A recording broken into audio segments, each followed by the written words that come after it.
Mi nombre es Rolando Jesús Alvarado Díaz. Vamos a hacer una pequeña introducción para los estudiantes de Cálculo 1 respecto al conocimiento del libro que vamos a utilizar.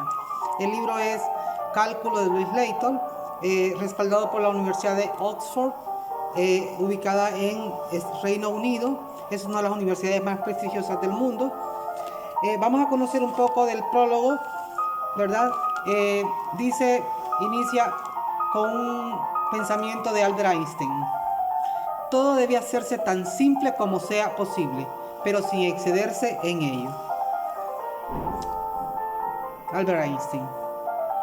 El cálculo 7, de aquí en adelante abreviado como EC7, es una obra diseñada tanto para los cursos de especialización en matemáticas como para los estudiantes cuyo interés primario radica en la ingeniería, las ciencias físicas y sociales o los campos no técnicos.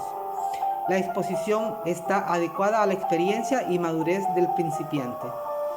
Las explicaciones detalladas, los abundantes ejemplos desarrollados, así como la gran variedad de ejercicios, continúan siendo las características distintivas del texto. En ningún otro tiempo, entre ediciones sucesivas, han ocurrido tantos cambios en la enseñanza del cálculo como en el periodo entre las ediciones sexta y séptima de este texto. Muchos de estos cambios son el resultado de la disponibilidad de la tecnología moderna en la forma de calculadora gráfica o graficadora manual. Algunos otros cambios se deben al movimiento denominado reforma del cálculo. He invitado a seguir este movimiento observando el principio reforma con razón. Con el fin de apegarme a este principio, he aplicado las siguientes guías. 1. La tecnología debe incorporarse para mejorar la enseñanza y el aprendizaje del cálculo, no para reemplazar las matemáticas o restar importancia a los temas teóricos. Este detalle número 1 es muy importante. Muchas personas confunden el uso de la tecnología con el saber matemáticas. Entonces tengamos mucho cuidado en eso. Yo doy gracias a Dios haber estudiado en una época en la que ya que empezaban a existir los ordenadores, pero se usaban más que todo para cuestiones de texto, ¿verdad? Y todavía se incentivaba que tuviéramos competencias en cuanto al desarrollar ejercicios a mano, a pie, digo yo, ¿sí?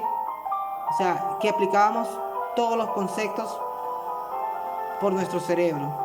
En la actualidad hay muchas aplicaciones que hacen que los estudiantes, pues por sentir que es más rápido o que más fácil, pero al final se engañan.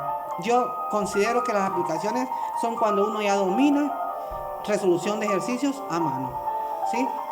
Ese es mi consejo. 2. Las definiciones y teoremas deben establecerse formalmente, no informalmente. 3. Los estudiantes deben estar conscientes de que las demostraciones de los teoremas son necesarios. 4. Cuando se presenta una demostración debe ser bien motivada y cuidadosamente explicada, de modo que sea entendible para cualquiera que haya alcanzado un dominio promedio de las secciones anteriores del libro. 5. Cuando se establece un teorema sin demostración, la discusión debe aumentarse mediante figuras y ejemplos. En tales casos debe enfatizarse el hecho de que lo que se presenta es un ejemplo ilustrativo de la proposición del teorema y no una demostración del mismo. Debe darse importancia a los modelos matemáticos de las aplicaciones de la vida real. 7. Debe destacarse la redacción en matemáticas. Nosotros vamos a trabajar hasta el capítulo 4. Si se puede un poquito más, pues vamos a trabajar, pero esa es la meta. Los 14 capítulos de EC7 pueden clasificarse en dos partes: capítulos del 1 al 9 en los que se estudian funciones de una variable y series infinitas; capítulos 10 a 14 en los que se tratan vectores y funciones de más de una variable. En S7 se han realizado cambios en las dos partes. En todo el libro se mantiene un sano equilibrio entre un estudio riguroso y un punto de vista intuitivo, incluso en las modificaciones. Con objeto de alcanzar los objetivos planteados se han incorporado las siguientes características. Está aquí graficadora activa. A lo largo de la presencia del uso de este libro, S7 utiliza la calculadora gráfica o graficadora manual no solo como un poderoso y fascinante instrumento para el aprendizaje, sino como un instrumento fundamental en la solución de problemas. Se ha integrado la graficadora directamente a la exposición de acuerdo a la filosofía que he aprendido en mis 3 veranos con TICAP, Technology Intensive Calculus for Advanced Placement, la cual se resume como sigue. 1. Trabajar analíticamente con papel y lápiz. Después apoyar numérica y gráficamente con la graficadora, o sea, una combinación. 2. Trabajar numérica y gráficamente, después de confirmar analíticamente. 3. Trabajar numérica y gráficamente debido a que otros métodos no son prácticos o posibles. Modelos matemáticos y problemas verbales. Los modelos matemáticos de situaciones prácticas presentadas como problemas verbales surgen en diversos campos como física, química, ingeniería, administración, economía, psicología, sociología, biología y medicina. Las funciones como modelos matemáticos se introducen primero en la sección 1.3 y aparecen con frecuencia en el resto del texto.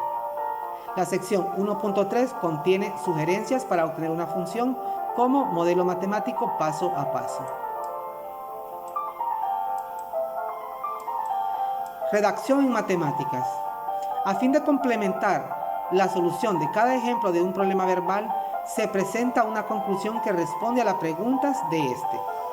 El estudiante debe redactar una conclusión semejante que consista en una o más oraciones completas para cada ejercicio similar. Al final de cada grupo de ejercicios hay 1 o 2 de redacción, los cuales pueden preguntar sobre cómo o por qué funciona un procedimiento determinado.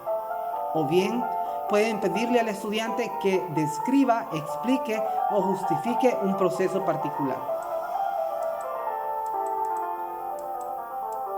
Ejercicios. Los ejercicios revisados de las ediciones anteriores y ordenados por grados de dificultad proporcionan una gran variedad de tipos de problemas, que van desde cálculos y aplicaciones hasta problemas teóricos para la calculadora, y ejercicios de redacción como los mencionados anteriormente. Estos aparecen al final de cada sección y como ejercicios de repaso al final de cada capítulo. Ejemplos y ejemplos ilustrativos. Los ejemplos, cuidadosamente seleccionados, habilitan a los estudiantes en la resolución de los ejercicios y además sirven como modelos para sus soluciones. Se utiliza un ejemplo ilustrativo a fin de mostrar un concepto, definición o teorema particular. Es un prototipo de la idea expuesta. Programa de arte visual. Figuras. Todas las figuras se han vuelto a trazar para S7. Las gráficas trazadas en la graficadora se muestran en una pantalla de graficadora enmarcada por un borde de color más oscuro, a diferencia de las gráficas dibujadas a mano. Todas las figuras tridimensionales se han generado mediante computadora con el fin de obtener precisión matemática. Estas figuras, que son más vividas que en las ediciones anteriores, fueron creadas con la ayuda de matemática y Adobe Illustrator. Aspectos pedagógicos. Cada capítulo comienza con una introducción titulada Visión Preliminar. Al final de cada capítulo se muestra una lista de sugerencias para su revisión. Juntos, estos aspectos sirven como una reseña de principio a fin del capítulo, cuando el estudiante se prepara para un examen. Descripción de cada capítulo. Capítulo 1. Funciones, límites y continuidad. Los 3 temas del título de este capítulo conforman la base de cualquier primer curso de cálculo.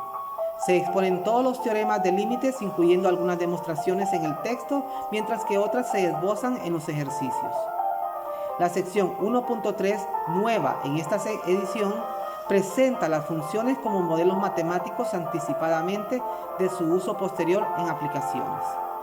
En consecuencia, esos modelos proporcionan al estudiante una vista preliminar de cómo se aplica el cálculo en situaciones reales. La sección 1.4, también nueva, utiliza la graficadora para introducir el concepto de límite de una función. Capítulo 2. Derivada y diferenciación. En la sección 2.1 se define la recta tangente a la gráfica de una función antes de estudiar la derivada. Esto con el propósito de mostrar un avance de la interpretación geométrica de este concepto.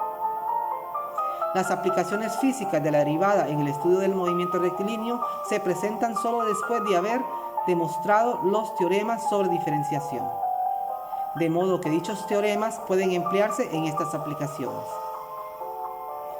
En la sección 2.7 se estudian las derivadas de las 6 funciones trigonométricas y después se emplean como ejemplos para la presentación inicial de la regla de la cadena en la siguiente sección. La derivada numérica, tema nuevo en esta edición y presentado en la sección 2.3, se utiliza junto con la graficadora para aproximar derivadas y para trazar sus gráficas. En la sección 2.4 se simula el movimiento de una partícula sobre una línea recta. Capítulo 3.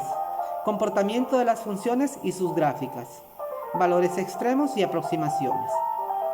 En este capítulo se presentan las aplicaciones tradicionales de la derivada que implican máximos y mínimos, así como el trazado de una curva. Los límites al infinito y sus aplicaciones para determinar asíntotas horizontales se han cambiado a este capítulo, donde se aplican a fin de dibujar gráficas. La graficadora se utiliza frecuentemente con el objeto de apoyar los resultados obtenidos de forma analítica, así como para conjeturar propiedades de las funciones, las cuales se confirman después analíticamente. Un aspecto nuevo de esta edición está relacionado con los ejercicios, donde se le pide al estudiante que dibuje la gráfica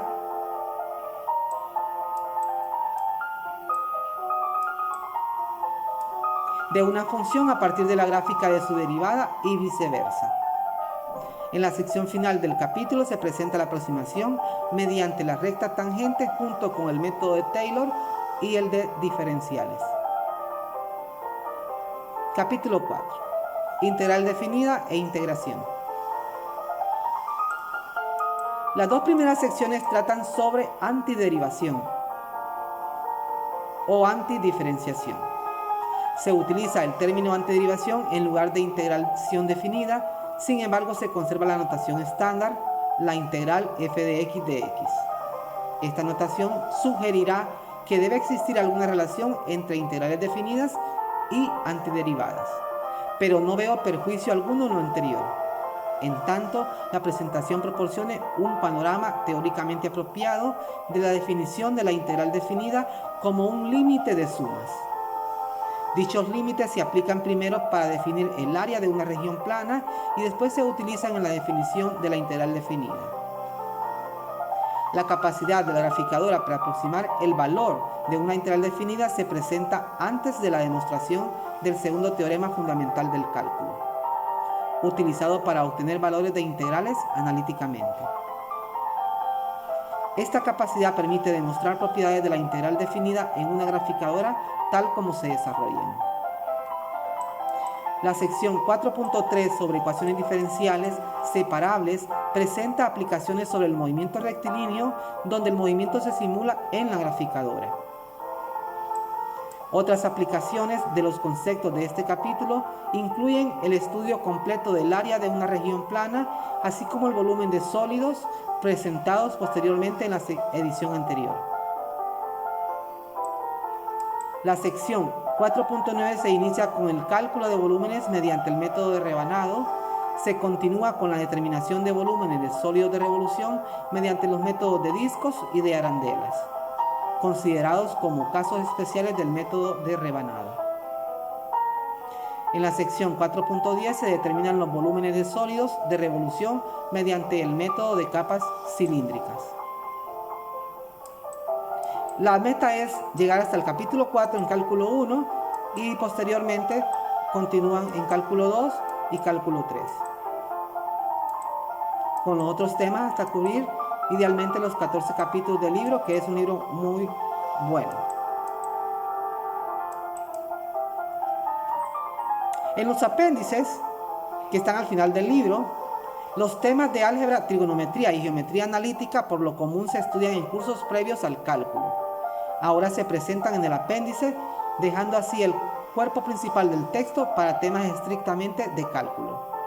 Esta modificación tiene como consecuencia el hecho de que las palabras con geometría analítica no aparecen en el título de esta edición. Las secciones del apéndice pueden cubrirse en detalle como un repaso o pueden omitirse por completo, dependiendo de la preparación de los estudiantes de cada grupo. Secciones suplementarias, que igual están al final del libro. Las secciones suplementarias se encuentran después del apéndice. Estas secciones contienen temas que pueden ser cubiertos u omitidos sin afectar la comprensión del material subsecuente.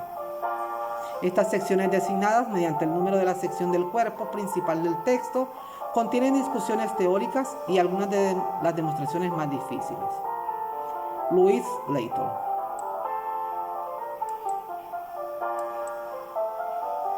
Ahí está unos agradecimientos, va que son las personas que hacen revisiones. A veces el libro puede tener algún errorcito, usted lo puede enviar a los editores y ellos después lo publican en la siguiente edición para que usted aparezca su nombre en el libro publicado.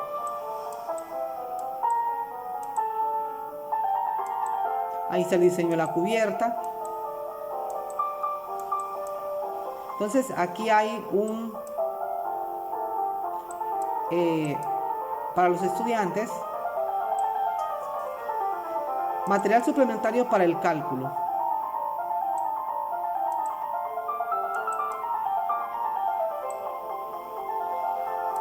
Hay para el profesor también, hay una sugerencia, eso sí lo pueden revisar en su libro. Y aquí vamos a hacer una pequeña reseña histórica que yo pensaba hacer algo más largo, pero la verdad que el video se me iba a alargar. Aspectos históricos del cálculo.